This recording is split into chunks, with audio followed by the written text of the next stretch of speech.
2, 1. Hello, everyone, and welcome to this talk as part of the ALMA Recounts of Cosmic Conundrum series organized by the European Arc Network. My name is Ana Lopez Sepulcre. I work at IRAM and the University of Grenoble in France, and I will be chairing this talk today. So the European Arc Network consists of 7 nodes distributed throughout Europe and coordinated by ESO, with the main goal being to maximize ALMA scientific return for European users. This includes providing virtual or face-to-face user support to anyone that wants to use or get to know more about ALMA, needs support with data calibration and analysis, proposal preparation, archival science, and much more. But it also includes the organizations of talks like today's to celebrate and promote ALMA science in Europe, stimulate interactions, and build new connections. In every talk of this series, there's a major astronomical question that is discussed with the aim of highlighting the unparalleled contribution of ALMA to the broader astronomical landscape and to provide an outlook towards the future. So today it's a pleasure to have with us Nicolas Biver, who will address the question, what do comets tell us about the origin of Earth?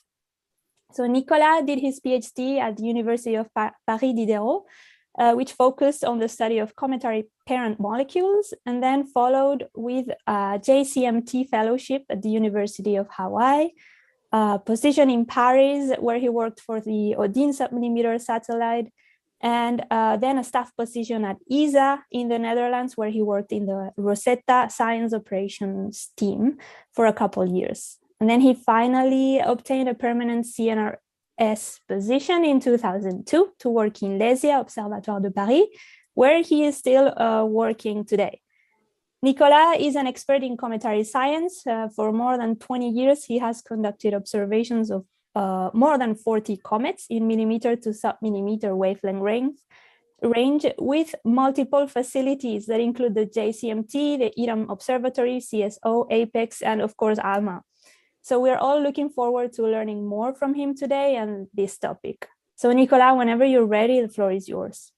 Okay, thank you very much. So, today I will try to help answer the question what comet tells us about the origin of Earth, and especially looking at what ALMA contributes to our knowledge of the comets. First, to try to answer this question, we have to know where the comets are coming from. It's more or less when we know this that we can answer to the origin of the Earth. And after, I will say a few words about how we observe the comet in the radio, especially also with ALMA, and then draw a global view of what we know currently on the comets, about their composition, where ALMA can provide more knowledge on the comets. And then I will address a few specific points where comets are very interesting to know our origin. First, talking about the complex organic we observe in comets. Then, of course, what isotopic ratio we can measure in comet and what we can learn from this about the Earth. And also talking about a few other things like looking for distributed source in the atmosphere of comets. And finally, I will say a few words about comets that we can observe that are coming from very far away. So first, about the origin of comets. We have to know that the solar system was formed somewhere in our galaxy like 4.5 billion years ago. And in fact, the comets are the remnants of the formation of the solar system. So 4.5 billion years ago, the planets are more or less the cores of the giant planets first formed from agglomerating icy bodies like comets. And actually, the bodies that were closer to the sun than a certain distance were relatively rich in dust.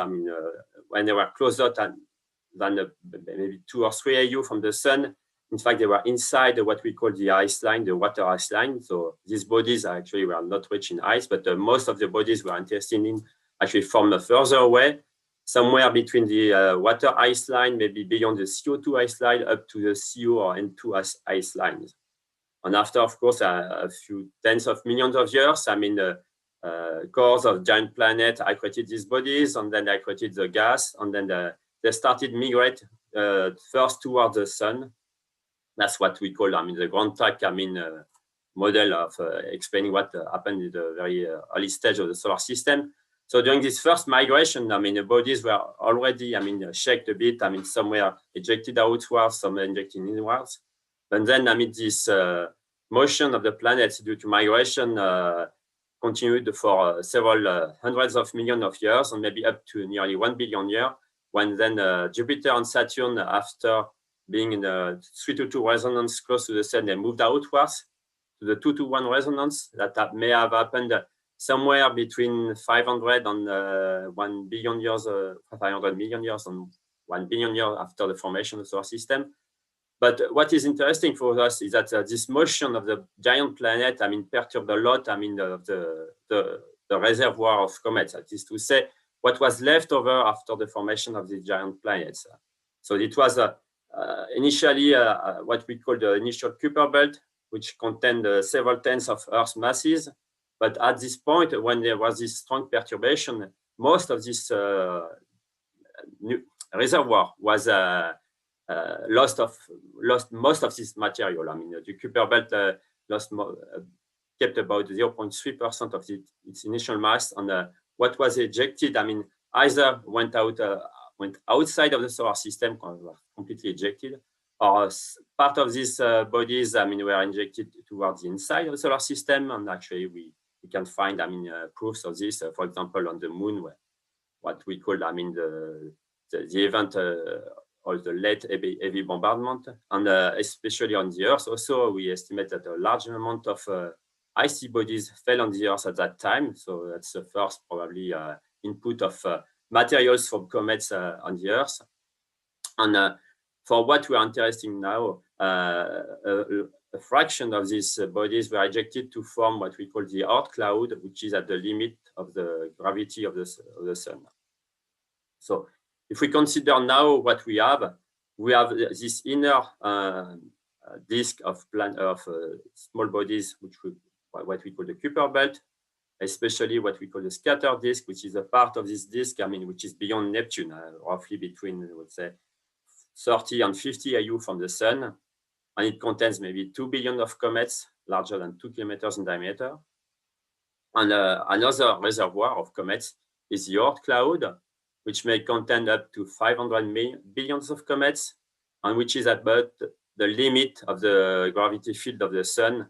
I'm talking about the gravity field as it has been for the last 4 billion years. So it's about half a light year away from the Sun. And these are the two current reservoirs of comets, the two major reservoirs of comets. But what we observe is that is when a comet from these reservoirs is coming back to the Sun. So it can either come on a long period orbit, like comets coming from the Oort cloud. These are orbits which are typically, which typically takes millions of years to be, for the comet to come towards the Sun. It takes, I would say, between 1 million, 10 million years to come from the Oort cloud down to the Sun. The comets that are coming from these reservoirs are coming from any direction of space. The Oort cloud is a spherical cloud around the Sun. So comets coming from the Oort cloud have typically orbital inclination of any value. Some comets, after coming several times closer to the Sun, can come back on a shorter orbits, like a comet from the ALMA family. These are comets that now come back every 70 to 100 of years, but they were initially on a longer orbit. And after perturbation in the near solar system by a giant planet, this comet come back more often. Other comets also can be ejected definitely from the solar system after the first pass close to the Sun. So this is one category of comets, and the other category is the comets that come from the Kuiper Belt, more specifically the scatter disk, which is a subpart of the Kuiper Belt where comets are on a slightly higher inclination and slightly higher eccentric orbit, eccentric enough to be perturbed from time to time by Uranus and Neptune, to come closer to the Sun on orbits that we call Centaur. That's objects which are typically orbiting between, I would say, Neptune and Jupiter. But since Jupiter is the most massive planet of the solar system, it has a strong influence on the orbits of the comet. And once these comets, which are in the Centaur orbits, come close to the Jupiter, they may, in certain case, be strongly perturbed and have an orbit which is then after much shorter, and what we call the Jupiter family comets. We know about 700 of these, and these are comets that were initially in the Kuiper Belt, migrated as a center phase for a while, and then ended up in these short orbits, which are described typically in 5 to 6 years. I mean, these are comets when they are the most distant, larger distance from the sun, they are about the distance of Jupiter, and when they are closest to the sun, they are about the distance roughly of the Earth or Mars. And anyway, I mean, that's when they are closer to the sun that we can observe them and when they are active. But more recently, we put into evidence, I mean, other families of comets are probably comets. We still have to confirm this. What we call the main belt comets. That is to say, comets which are in fact orbiting within the asteroid belt between Mars and Jupiter. These comets are never far enough to encounter Jupiter, neither close enough to the sun to encounter Mars, so they are on relatively stable orbits. On this plot, you can see actually the orbits in blue of the 25 known of such comets. These are comets which are very weakly active, in fact, but you can see example on the left or on the right. We have a comet which is actually the first discovered, comet LP0, which is actually not showing a big atmosphere, but at least a tail. And periodically, every time this comet is a bit closer to the sun, then it shows some activity, which let us think that there may be some outgassing playing off and responsible for this activity. But it has to be proven that outgassing is responsible for the activity of these comets. We are not sure they contain water, ice, or it may be another process that are responsible for the cometary aspect.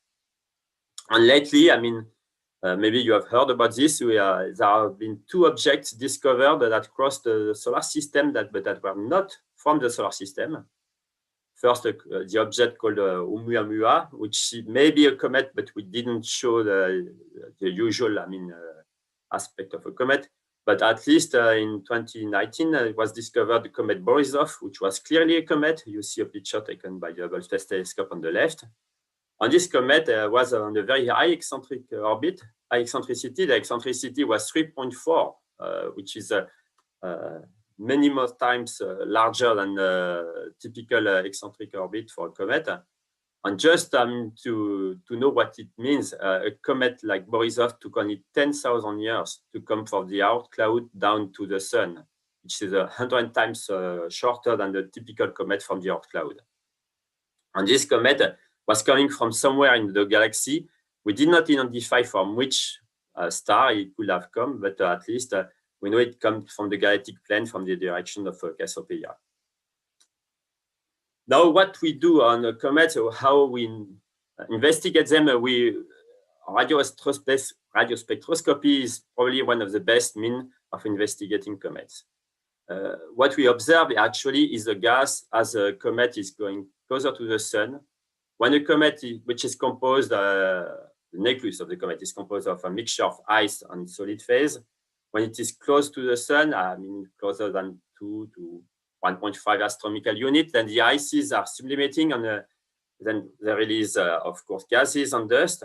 And what we observe in the radio is this so-called atmosphere, but it's not an atmosphere like the atmosphere of planets. It's an expanding gas, which is expanding towards infinity. And in fact, as you can see on this picture, yeah, there's no real edge of the atmosphere. I mean, the density is decreasing. Actually, the Coulomb density is decreasing as the inverse of the distance to the nucleus. And there's no real edge. In fact, there's some changing of the characteristic of the coma when the gas is moving away.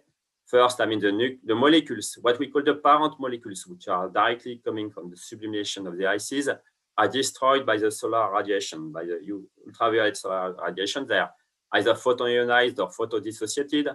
That happens between 1,000 to 100,000 of kilometers, depending on the molecule.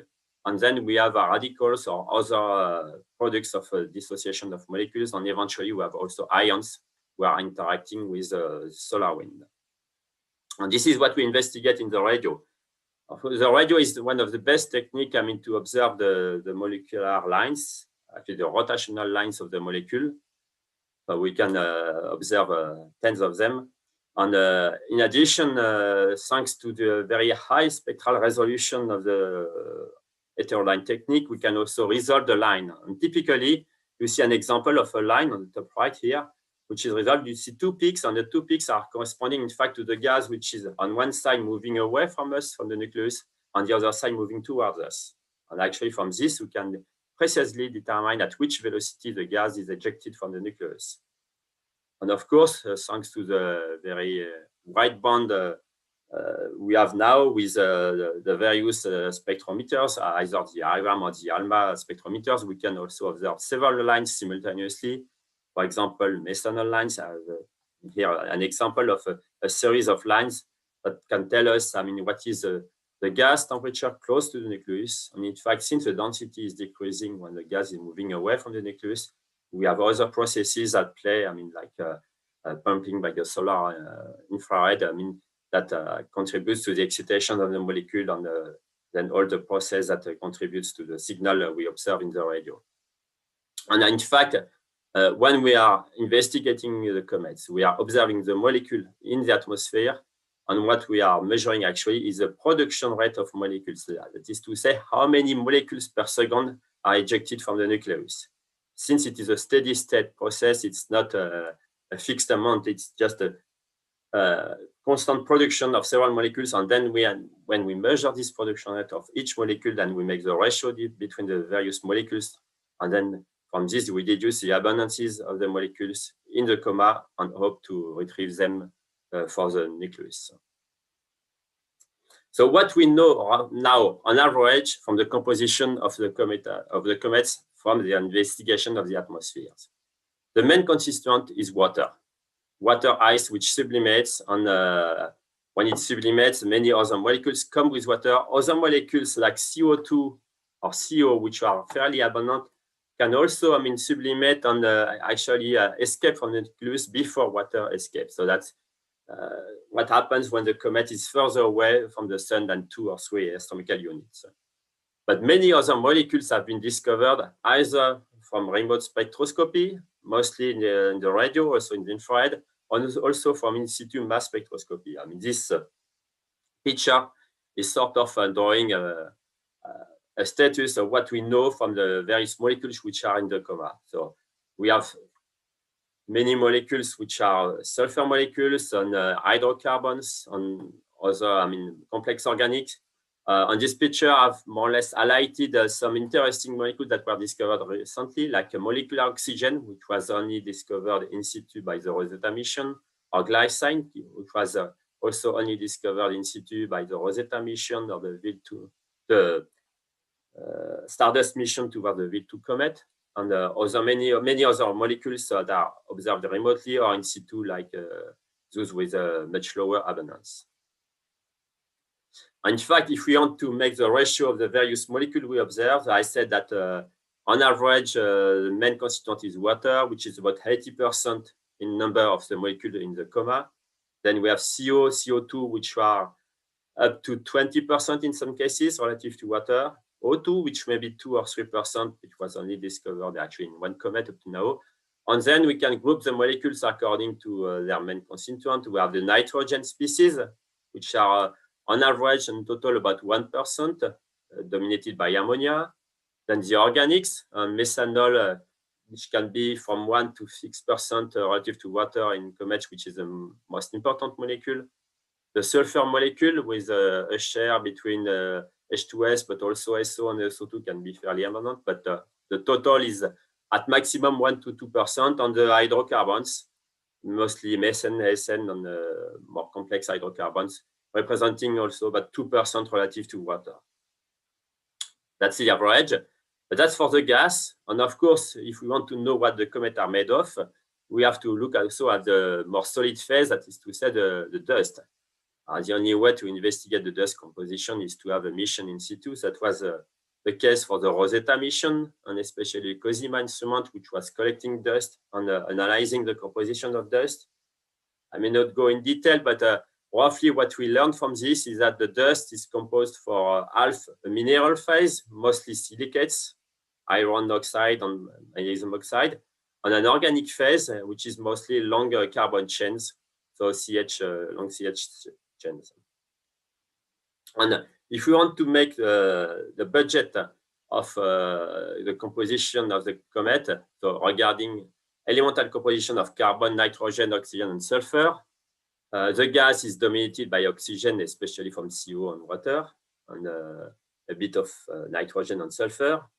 The dust is more or less half oxygen and half carbon, and a bit of nitrogen, but very little sulfur. And of course, in the comet, we don't know exactly the ratio between dust and gas, but it can be between 1 and 2 or 3.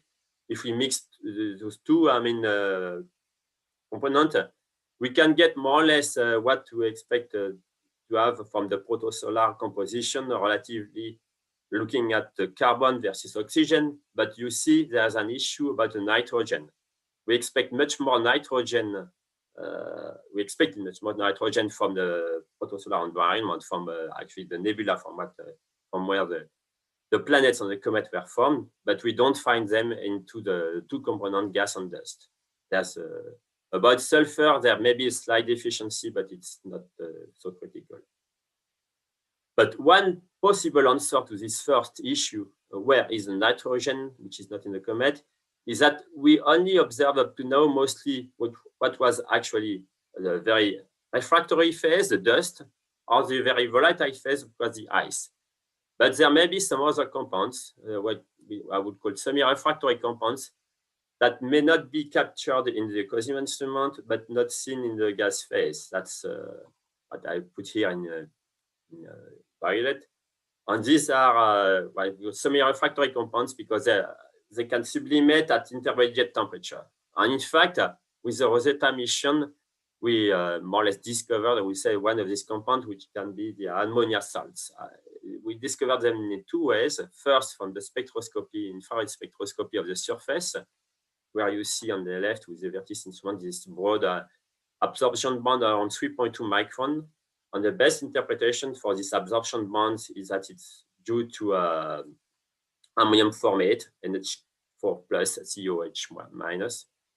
And on the other hand, towards the end of the mission, the mass spectrometer Rosina captured a grain, which looked like being an ammonium salt grain, because when they measured the composition, they saw a strong surge in the abundance of ammonia, and also the acid that can be combined with ammonia to make these salts. It can be formic acid, HCN, HCl, or acetic acid, and so on. So this may be actually a first answer to where is the missing nitrogen in comet. Now, what can ALMA do to understand more of the composition of the comet? First, ALMA is also a very powerful instrument to observe comets nuclei. I will not say much more about the comet nuclei and dust, because of course you need to be in situ to measure the composition, but one of the recent examples of the performance of ALMA is the detection of actually the largest comet nucleus we know so far, which is about 130 kilometers in diameter. And that was detected last summer at 20 astronomical units from the sun. So the comet is beyond Uranus. It's very far from the sun. And we managed to detect a thermal emission of the nucleus.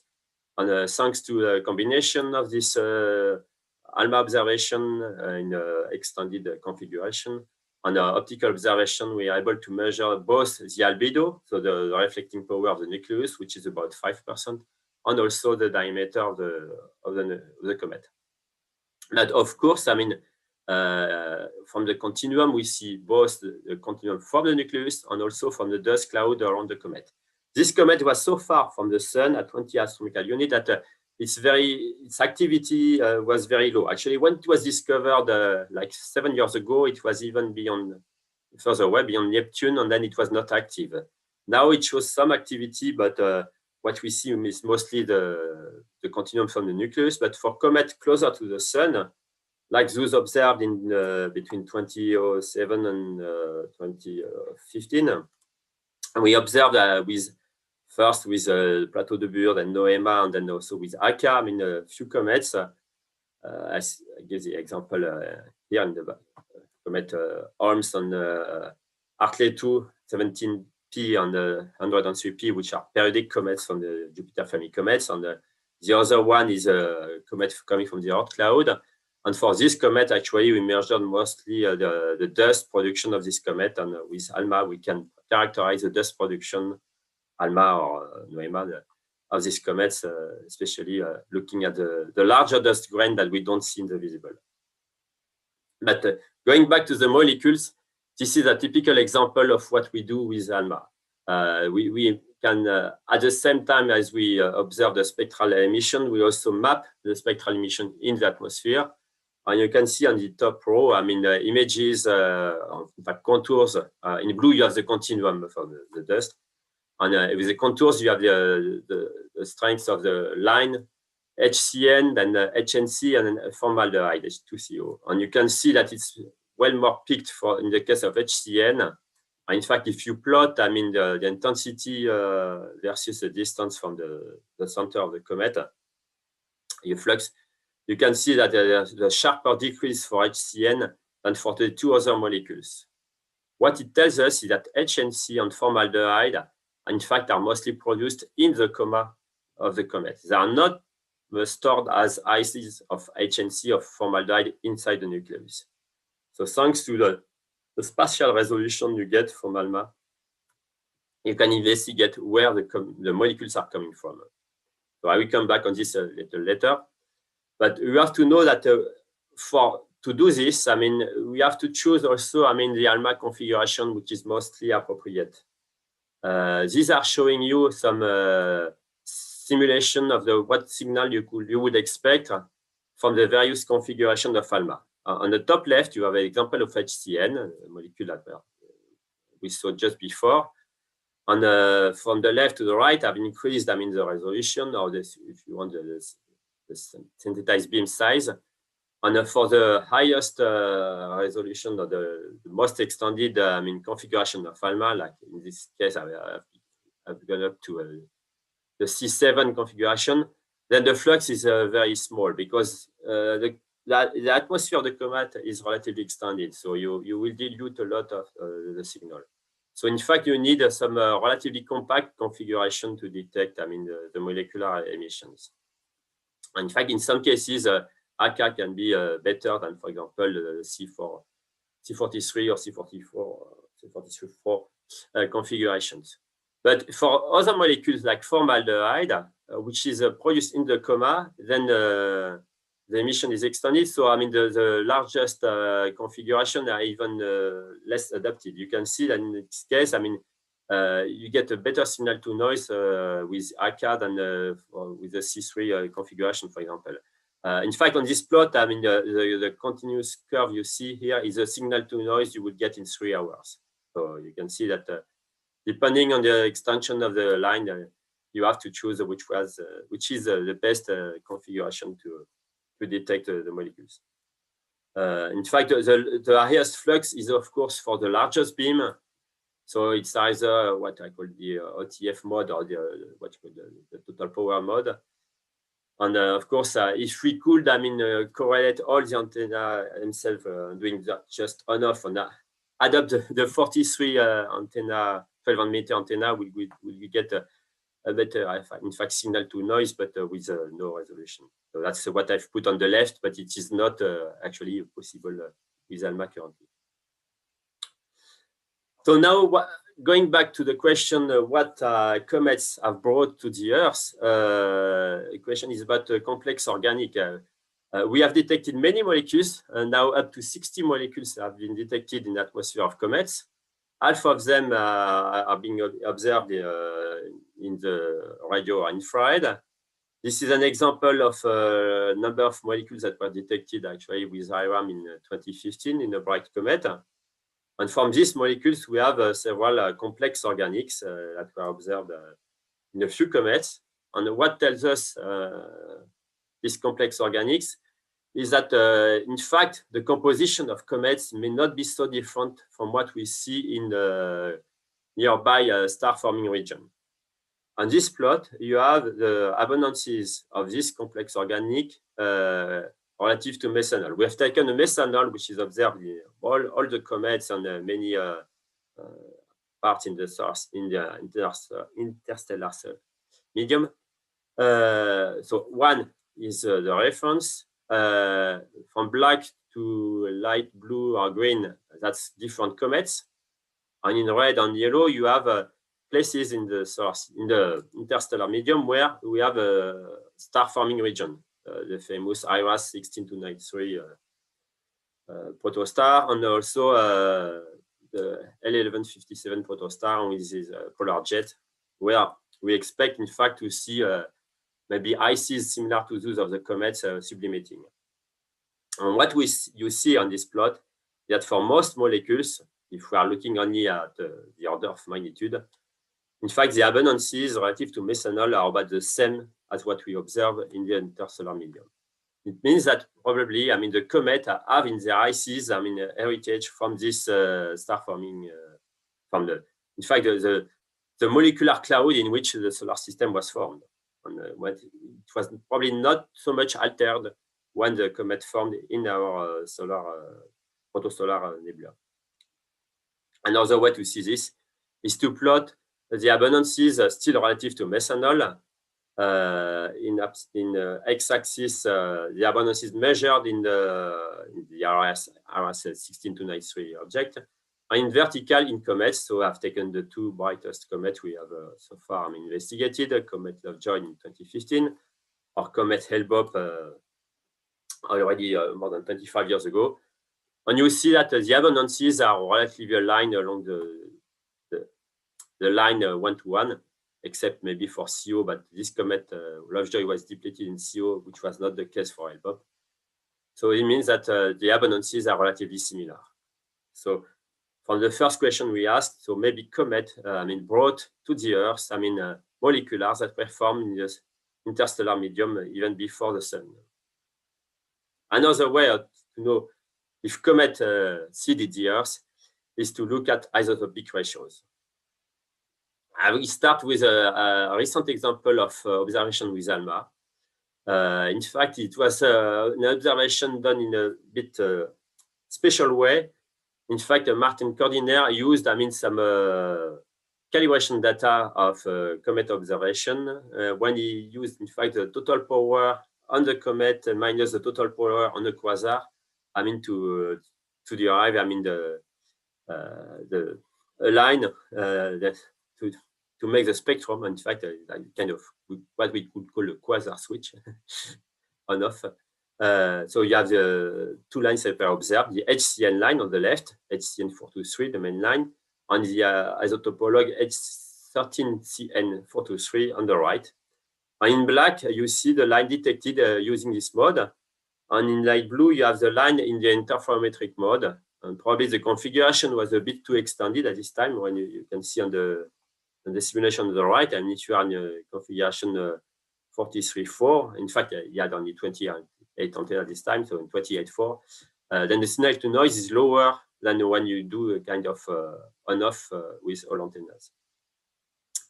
But anyway, the result is that we measured the carbon-13 to carbon-12 ratio in HCN in this comet, and we found a value 88 plus minus 18, which is comparable to other measurements in other comets, which is in fact very close to the value we have on the Earth, which is 89. So from this point of view, the carbon content in the comet is very similar to what we have on the Earth. But of course, the big question is always, does the ocean from the Earth come from water, from water of comets? So of course, to investigate this question, we are observing, measuring the D2H ratio in water. This has been measured up to now in a dozen of comets with very different techniques. I give here, for example, the value measured H2O to H2O in comet 67P that was done in situ by mass spectroscopy. On that case, we can find 3.4 times the value, that's a Vienna standard mean ocean water value. So that's 3.4 times the value we have on Earth. So the water in comet 67P is not the same as the water on the Earth. But that's only one comet. And if you look at the plot, in the central plot here, you have all the measurements that were done in comets. So in orange are the comets which are originating from the Oort cloud, and in pink, those who are coming from the Jupiter family. But you have to remember, in fact, what I said at the beginning, that in fact, those two reservoirs were initially only one reservoir. I mean, the initial Kuiper Belt, what was beyond the giant planet before it lost most of its material. And so the value we measured, either in the Oort cloud or in the Jupiter family, in fact, are scattering between exactly the Earth's value to about 3 to 4 times the Earth's value. So there are the scatter. There are comets which have apparently the same D2H ratio in water as on the Earth, and others which are enriched. And if we compare to other objects, and there are many, of course, CI meteorites which have exactly the Earth's value. Enceladus is intermediate, has about twice the Earth's value. But you have to see also that, in fact, the Earth's ocean is enriched in deuterium compared to the protosolar D2H in molecular hydrogen. And in fact, Jupiter and Saturn have about, this protosolar value, which is 2 times 10 to the minus 5. But Uranus and Neptune apparently are enriched. And a reason for this is probably that Uranus and Neptune, inherited, hydrogen also from the water of comets that form their cores, and their cores is probably larger than the cores of Jupiter and Saturn. So probably an enrichment in deuterium in Uranus and Neptune comes from the water of comets. But the big question is, why do we have this dispersion in D2H ratio in the water of comets? One possible explanation that was published in 2019 is that apparently the comets which are the most active comets, which are like, ejecting water not only from the nucleus, but also from icy grains which are ejected from the nucleus, have apparently a D2H ratio which is closer to the Earth's value. That's the upper right plot, actually what we call the active fraction, if how much water is coming from the surface relative to what we expect from the sublimation capacity of the surface. And in some cases, you can see an active fraction larger than 1. It means that there is more surface outgassing water than the nucleus can bear. In fact, because you have this icy chunk which are ejected from the nucleus and sublimating the coma. And for this very active comet, apparently the D2H is about the same as on the Earth. While the comets which have a very low activity level, if you go beyond 0.1, means that only 10% of the surface is active, it looks like this one are enriched in deuterium. But so we don't know exactly if this is just pure coincidence or a real effect, but this needs to be investigated, especially with information on spatial distribution of deuterium to know if actually the deuterium, the water coming from the surface is richer in deuterium than what is coming from further away from icy grain in the coma. So we had an observation of hyperactive comet recently. That was comet 46P, Virtanen. It was observed both with SOFIA and ALMA. The reduction of the ALMA data is still ongoing, but I show you some of the results. So HDO line is detected at 465 gigahertz. So it's in band 8, I think. And we had the map. So this is an ACA map on the left, on the fly map with the total power.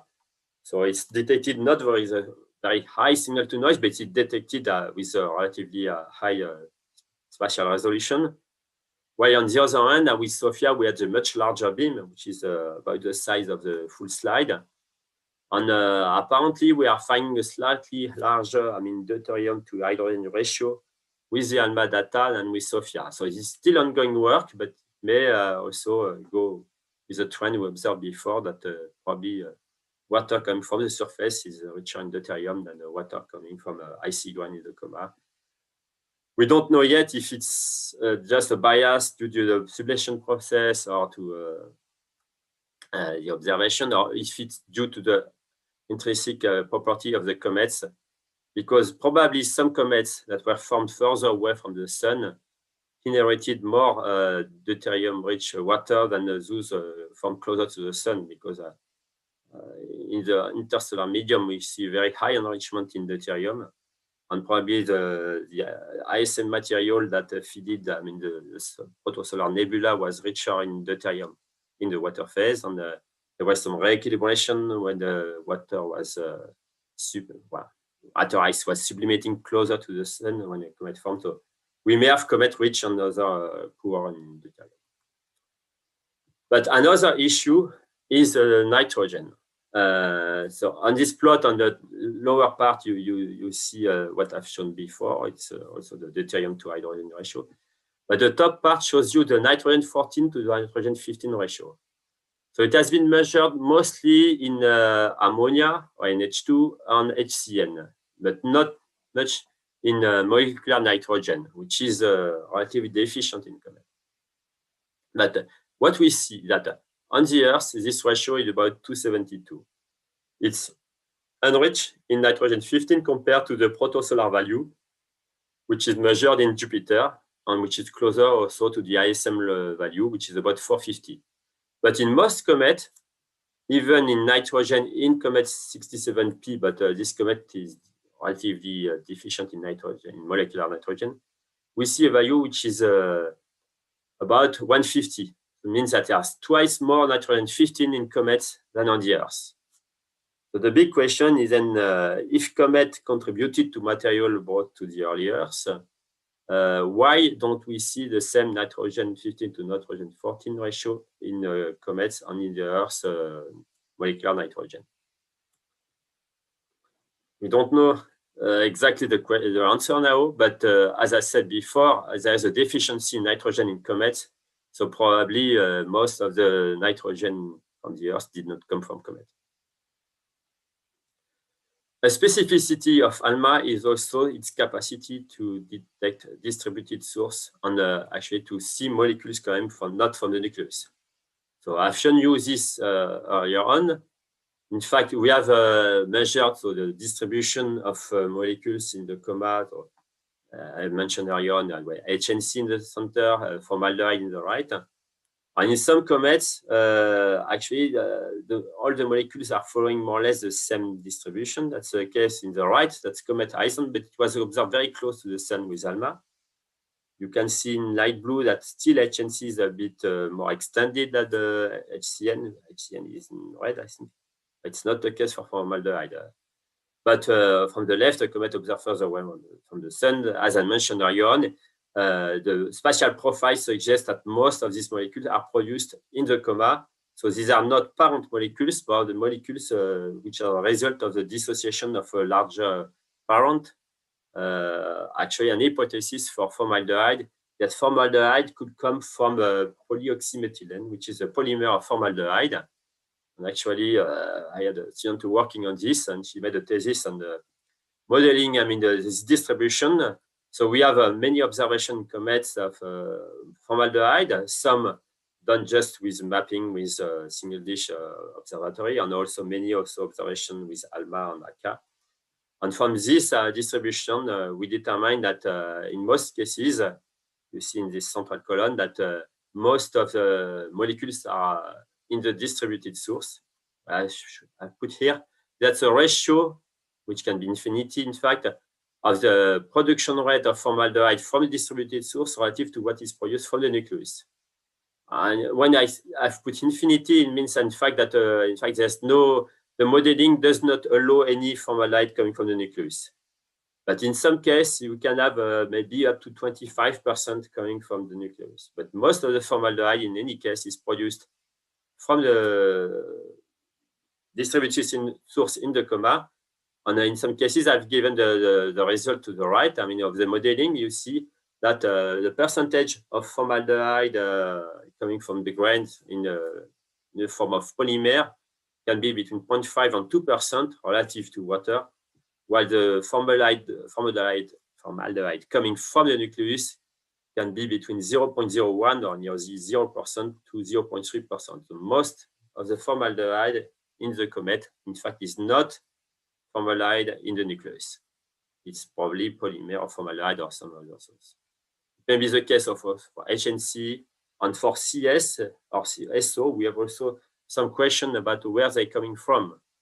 For example, CS, which is easily observed in the radio, also observed in the UV, shows some distribution in the coma, which is not compatible as CS coming from CS2. So it's much more extended. That was more recently put into evidence with ACA observation of comet pan-stars 2015 ER61, where we see that, for example, the parent lifetime could be around 3,000 seconds, while your CS2 is photodissociating into 600 seconds. I mean, that's another source of CS. We don't know which one, but it's an ongoing study or question. And we have also seen that the closer the comet is to the sun, the more CS we see in the coma. It's probably compatible with the CS coming from another parent, but either it's coming from CS in grains or from something else. And we have actually the kind of similar issue for SO. SO, we expect it to come from the photodissociation of SO2. Of course, there is some, but in some comets, like for example, in one comet here, we have much less SO2 than SO.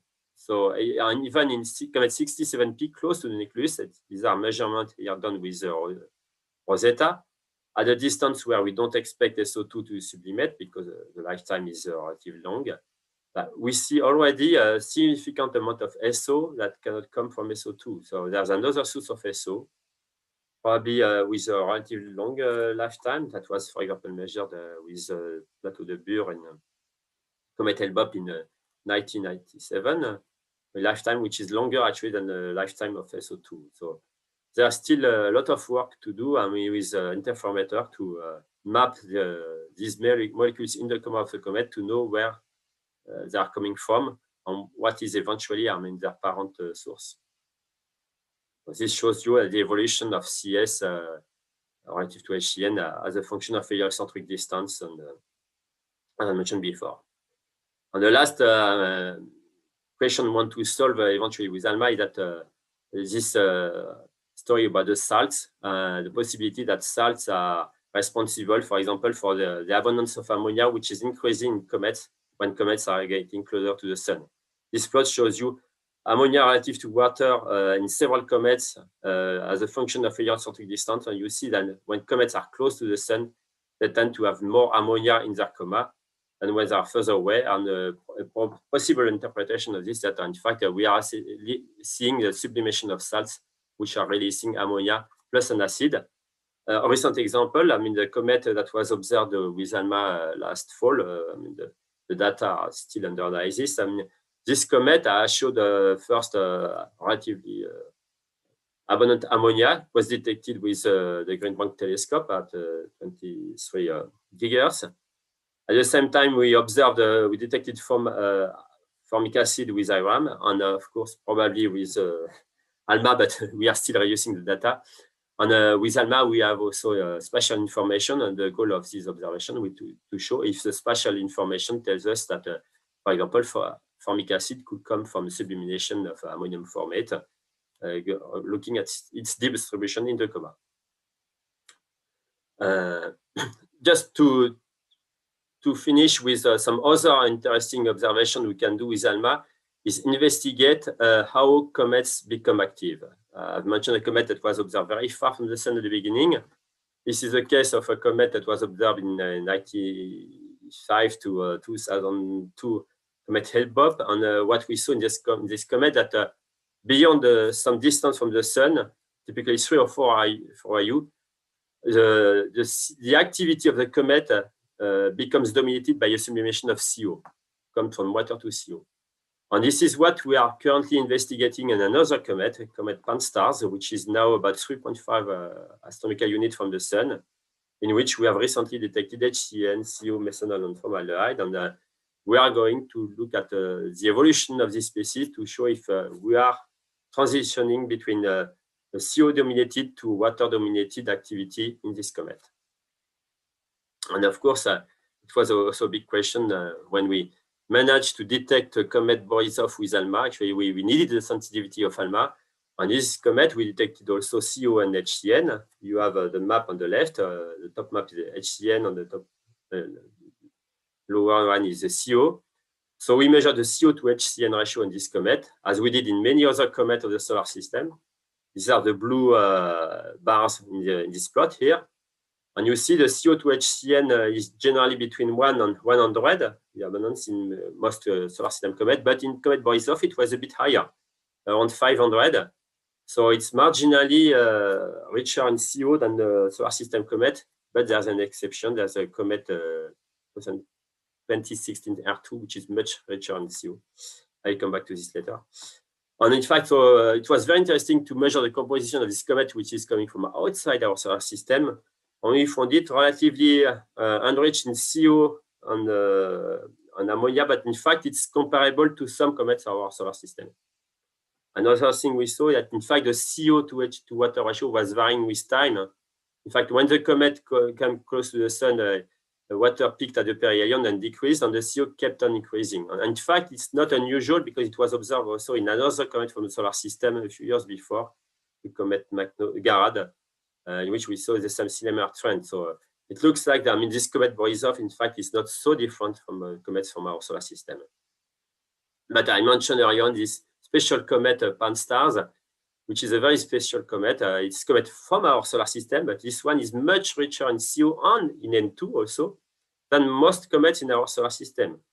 So the interesting point of this comet, and we hope to observe some with ALMA, is that this comet looks like also possibly giving an answer to where, I mean, the missing nitrogen is, because this comet was much richer actually in nitrogen than in water itself. So there may be some comets which have, in fact, kept some of the original nitrogen of our solar system. So just to finish, a few words about next step with ALMA is also, I mean, to investigate more comets. I will not go in details, but this plot shows you that, in fact, the abundances we see in molecules is varying from comet to comet. And typically, you can see there's a factor of 10 variation from comet to comet. In that, in fact, I've given you up to now an average view, but there are very different, strong difference between comet to comet. And one point is also that when you look at different comets with different techniques, this is an example of comet Churyumov-Gerasimenko. It was measured in situ with a Rosinda spectrometer and in the radio from the ground later on. And in fact, we would expect to find the same abundances relative to water, but in fact, there are some discrepancies. The big question is it because we don't investigate the same part of the coma? So that's where we need, I mean, spatial resolution like what we can get with ALMA, or is it due to the technique, a bias, and or variation with time? I leave this question open, but I let you look at the first future result we will get from ALMA and comets, and there's a lot of to come in the future. Thank you. Thank you very much, Nicolas, for this really lovely overview. It looks like there's a lot of fun in store yet in this domain. So I would like to invite the audience, anybody listening in the audience who may have questions, to leave them written in the chat that you should find to the right-hand side of your screen. Before going into the round of questions, we'd like to highlight some upcoming events organized by the European ARC network. So first we have the iTrain session on ALMA simulations with CASA that will happen on June 17th at 11 Central European Summer Time. Then there's this fall, between October 5th and 7th, the ALMA Archive School in Bologna, which is organized by the European ARC network. And anybody interested can register for this until July the 15th. Then finally, the European ARC network will have a stand at the upcoming EAS 2022 Congress in Valencia this summer. So whoever is there, make sure to pass by and hear more about how we can support you with your ALMA projects, and attend the special ALMA lunch session as well. You can, of course, find more information of these events on the website of the European ARC network. So now it is now time for questions. I already see one that popped up. I'm going to read it to you, Nicolas. So thank you for this nice overview I'm new to this topic, so maybe a bit naive question. What causes the difference in cometary composition, such as the last example you showed about the comet with lots of nitrogen? Is this its location of origin in the solar system, or does it have to do with its evolutionary state, number of passages close to the sun? It's not a naive question, it's a very good question. I guess I can say the two. I mean, very probably for this comet, what I call the blue comet, because it's rich in nitrogen, molecular nitrogen, which is very volatile, it was one possibility that was formed further away from the sun than the average of the comet. That's what I showed on one of the very first slide. The nitrogen ice line is the one which is the furthest from the sun. So probably this comet was formed slightly further away than the bulk of the comet, so it could capture in ices, molecular nitrogen in ice. So that was also because it was far from the sun, it could also have a lot of CO ice and probably less dust, because dust was more concentrated closer to the sun at that time. So this comet is probably, it's poor in dust, it might be rich on CO and nitrogen. There's another alternative, is that this comet could also come from a differentiated trans-Neptunian object. I mean, there have been collisions in the Kuiper Belt. And if you look, for example, at Pluto, there's parts on the Pluto which are covered with nitrogen ice. Just imagine that if you have a collision on this object, because it's differentiated, you have the nitrogen on the surface and, for example, heavy elements closer to the center, you will eject a piece of pure nitrogen ice. So we can imagine that some comets, which are result from impacts at the very early stage of the solar system, and in fact have a strong bias in their composition because they come from an object which was large enough to be differentiated. I mean, you have places where you have nitrogen, pure nitrogen surface, other places we have pure CO and so on. But the second point also is that evolution. Of course, I mean, CO and nitrogen, molecular nitrogen are very volatile, but we are sure that some comets lost of their CO during the 4 billion years since their formation. And it's what is probably seen in Jupiter family comets, which are always closer to the sun than 5 astronomical units and may have lost most of their CO. So it can be also an evolutionary effect. Okay, thank you. So far there's, while waiting for people to write more questions, I actually have a couple. I was interested when you said that some of the species that you measure in the coma come directly from the nucleus, but some should be synthesized in the gas, as I understand, right? Yeah, well, they're not synthesized as a result of chemical reaction in the comet. In the coma, they are released in the coma, probably from the destruction of something, but not from the construction of it. Okay, yeah, photodissociation or something like that, I guess. Yeah, yeah. But so when you mention to distinguish which is which, you mentioned the radial distributions with respect to the distance to the nucleus, but then you mentioned modeling. So I'm curious to know what kind of modeling this is. Is it also based on the radial distribution, or there's chemistry in it, time-dependent chemistry or something in it? No, it's mostly a modeling of the spatial, the density as a function of the distance from the nucleus. And most of the modeling we do also for actually for the sublimation of salt, that we assume that coming from the solid phase from the grains. So when the comet is active, there's release of gas, and also from the grains. I mean, it's a mixture of solid phase in what we call the dust refractory material. I mean, can be carbon chains or silicates, and also salts or polymers. And then we model, I mean, the release of polymers or from these grains in the coma.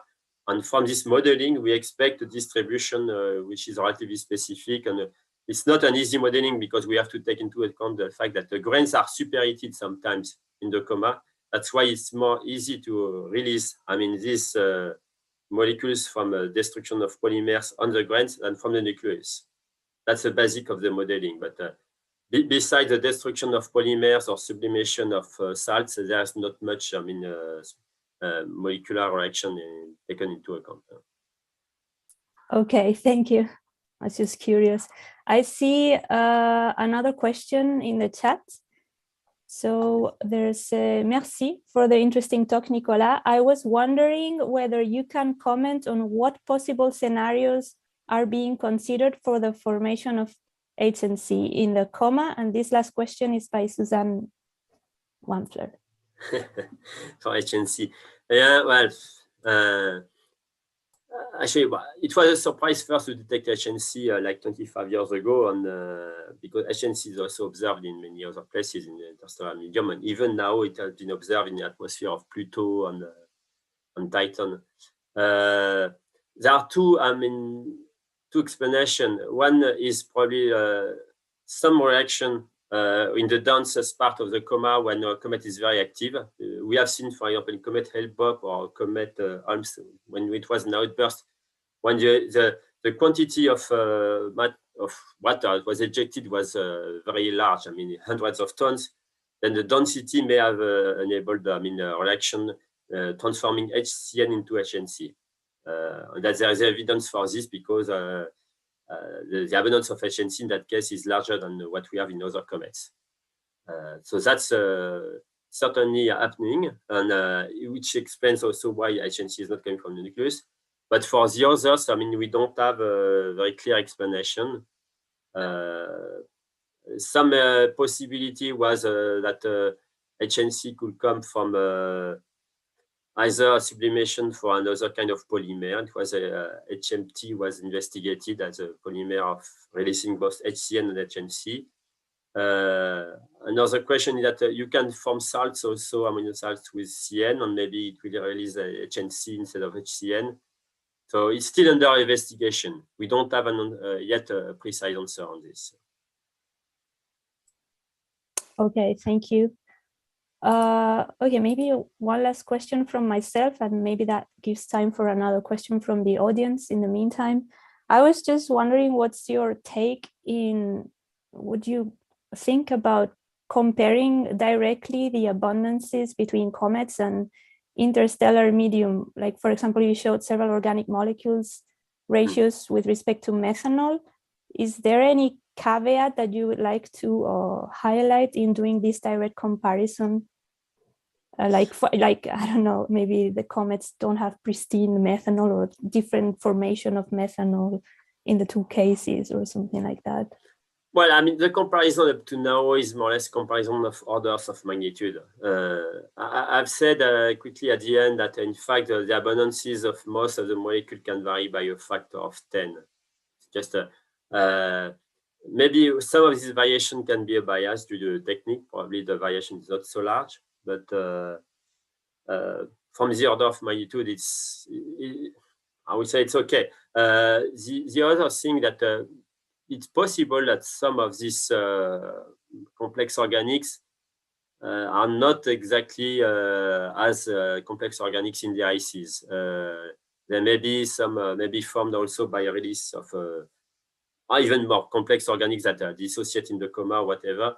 We are not 100% sure that they are all in complex organic form in the ices. So that's why we need more information on the spatial distribution of these molecules, like we can do with ALMA. But the question is also on the ISM side, also what they think about what is the significance of these abundances measured in this proto-solar nebula. Are they really revealing, the composition of ices in these places or not? Because I'm not the specialist of this, but sometimes we are choosing the target to know if we are looking at conditions which are similar to what is happening for comets when they are sublimating their ices close to the sun. Of course, there may be biases. Yeah, indeed. The question went both sides, like comets and ISM, because I'm working in the in-star formation, and we see a lot of variation by orders of magnitude also in organics. So it's like which one is representative of the sun? Yeah. Of course. I mean, right? you know, in some places you see some, and others you don't see. For example, we have also the example of ethylene glycol, which is sometimes much more abundant in comets, but not always. Okay, thank you so much, Nicolas, for the talk. I don't see any other questions from the audience. So thanks to you for this wonderful thank talk, you for inviting me also. Yeah, and for the people asking questions. And then if any of you in the audience has any questions about future events or would like to make use of support that is offered by the European ARC nodes or network, do not hesitate to submit a help desk ticket or contact one of the nodes directly. And with this, I think we can close this webinar, and we look forward to seeing you soon in another occasion. So thank you very much.